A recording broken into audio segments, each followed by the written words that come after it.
All right, the tried and true strategy of Fox News: blame black people when things aren't going so well. Last night on Laura Ingram's show, it is exactly what Texas Lieutenant Governor Dan Patrick did, blaming African Americans for the increase of COVID in Texas. Watch this fool. They're coming after your state really quickly here, and as a response, coming after your state because the increased COVID numbers, hospitalizations, deaths are up in Texas, and there's a direct assault on your governor's policies and your state's policies. Very brief response.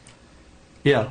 Well, Laura, the COVID is spreading, particularly most of the numbers are with the unvaccinated, and the Democrats like to blame Republicans on that. Well, the biggest group in most states are African Americans who have not been vaccinated. The last time I checked, over 90% of them vote for Democrats in their major cities and major counties. So it's up to the Democrats to get, just as it's up to Republicans, to try to get as many people vaccinated. But we respect the fact that if people don't want the vaccination, we're not going to force it on them. That's their individual right. But in terms of criticizing the Republicans for this, we're encouraging people who want to take it, but they're doing nothing for the African American community that has a significant high number of unvaccinated TikTok people. videos. So they need we got to a lot address that. we got a lot of TikTok. Yes. Go ahead and deal with this with our panel. It's a whole lot I want to unpack. Brittany Lee Lewis, political analyst, Kelly Bethea, communication strategist, Dr. Jason Nichols, Department of African American Studies at University of Maryland. Okay, Brittany. So let's now deal with this. 29 million Texans, black people represent 3.5 million Texans. If you actually look at the hardcore numbers, white folks being unvaccinated is the problem in that particular state. There were a number of doctors who dropped information showing hospitalizations, largely white folks in Texas as well. But this is the one that jumps out to me the most here, Brittany. Dan Patrick is the Lieutenant Governor of Texas. All Texans. He sounded as if he was saying, our job is to get Republicans vaccinated. Democrats, your job is to get your people vaccinated. Yeah, I mean, absolutely, Roland. Just wow. I mean, first and foremost, this actually reminds me of Governor Abbott when he was trying to blame immigrants for the spread. And we know Black people, immigrants, we are being used as scapegoats for really, really horrible leadership at the end of the day. And all of this, unfortunately, the pandemic in its entirety has been politicized, causing, millions of deaths at this point, in hospitals that are being completely flooded with sick individuals. So it's really unfortunate, and but I'm not surprised. So Jason, it's now on black people. To Brittany's point, at first you had Governor Greg Abbott, who was trying to get the state troopers to arrest migrants. They were blaming them for COVID. Now they're blaming black people. There are more white people in Texas than black people.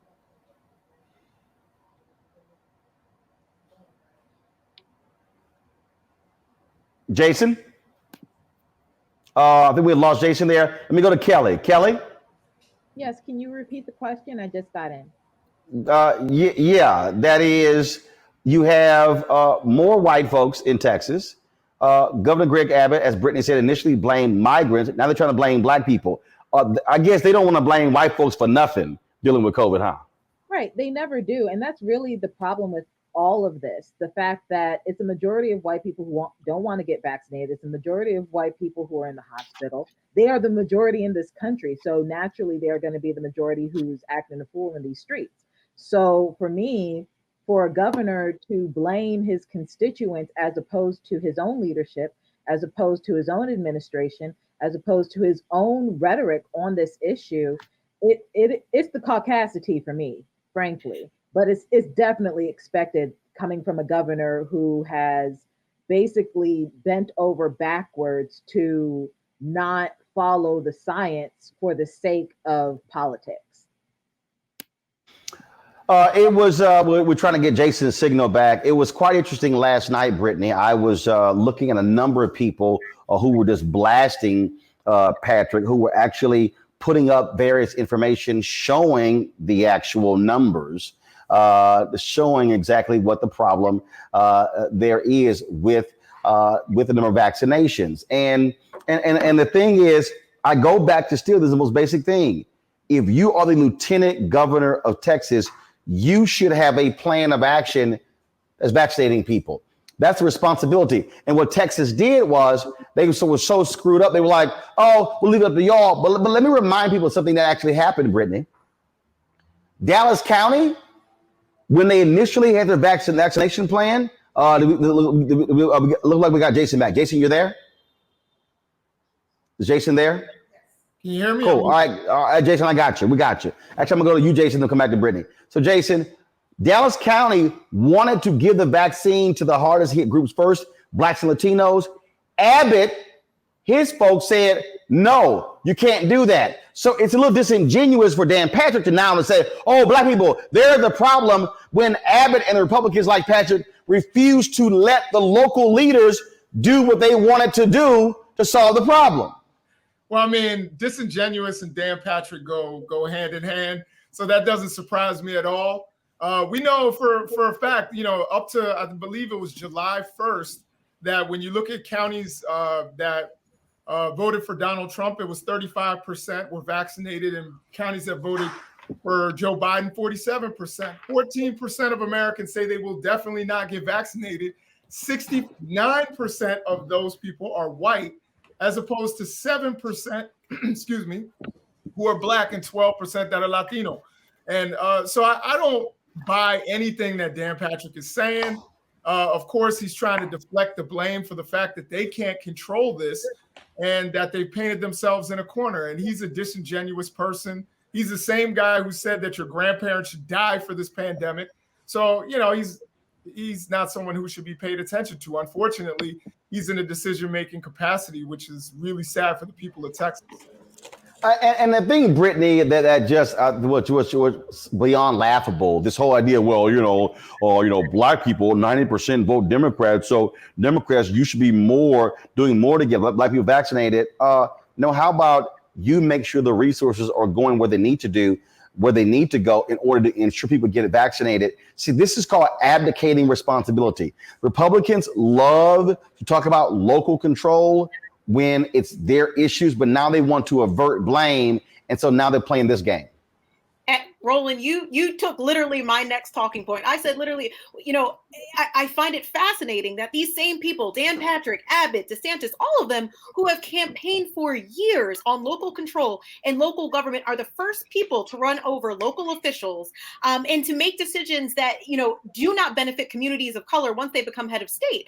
We can even look beyond just getting the vaccine. I mean, what these states are doing with the mask mandates, right? I mean, how can we not hold these people, these governors, right? This lieutenant governor medically, legally, and morally responsible for spreading COVID. And the simple fact that these pro-life folks can come out of their mouth and try and point any fingers about why COVID is spreading is absolutely laughable. Of course, this lit up on social media last night. Folks blasting Dan Patrick, and he really is one of the dumbest people. I've known this guy for years, Kelly. And he's pretty much idiotic. And in fact, I want to show you this graphic right here. Let's go to my iPad, please. This is the graphic. The latest data from the Texas Department of State Health Services shows that the African-American population there is not driving the increase in cases. Black residents in Texas accounted for 16.4% of the state's cases and 10.2% of deaths as of August 13th. While vaccination rates are low among Black Texans, the highest coronavirus rates are among whites and Hispanics, who make up 34.9% and 35.8% of the state's cases, respectively, according to the latest data. That's what happens when you know how to read, Kelly. Not only when you know how to read, but when you're just cognizant of the facts, when you actually use facts as opposed to your bigotry, you get better results as to how you want to proceed in your public health initiatives. Again, this is just typical Dan Patrick. It is typical racist. I'm sorry. It's just very typical of this Texan administration under Dan Patrick and the like to do something so just crass. Honestly, as opposed to doing his job, he will put the blame on every single person except himself, except those underneath him, all for the sake of politics over people. It's sad, it's dangerous, and it's literally deadly. Really want to avert responsibility. That's what it boils down to. And there have been a lot of pushback we've seen from black officials in Texas. And again, I go back to when we had Dallas County Commissioner John Wiley Price on this show when the vaccine first came out. Dallas County wanted to distribute the vaccine first to the most impacted communities, blacks and Latinos, and it was Republicans in Austin, Greg Abbott's office, the governor, who said, no, in fact, we will withhold the vaccine if you choose to implement your own plan. Right. I mean, this is, and you know what it really offends me, Roland, is the fact that he's like, well, Democrats need to handle that. I mean, this is the state of Texas, and you are, Dan Patrick, the second ranking official in the state. For some reason, you seem to think that Black Texans and Democratic Texans or Black Democrat Texans aren't Texans, and therefore you abdicate your responsibility and give it to their political party, as if this isn't one state, this isn't one country, and as if they're not your responsibility. And I find that despicable and disgusting for a public official to do that who's in charge of the state. And your official there from Dallas County is absolutely correct. And again, just to bring up another number, the people who say that they will never take the vaccine, 58% are Republicans, 18% are Democrats. So even with the disingenuous lie that he's trying to push, he's absolutely wrong in every way and in every statistic that you look at. But again, him putting it on Black people, I'm sure this is not the first time that Black people have been blamed for something they're not responsible for. And there you see from that graphic that you put up earlier, with 10% representing the deaths, that means they're underrepresented among deaths because they're only about 12% of the state of Texas. So they are underrepresented in a lot of those numbers.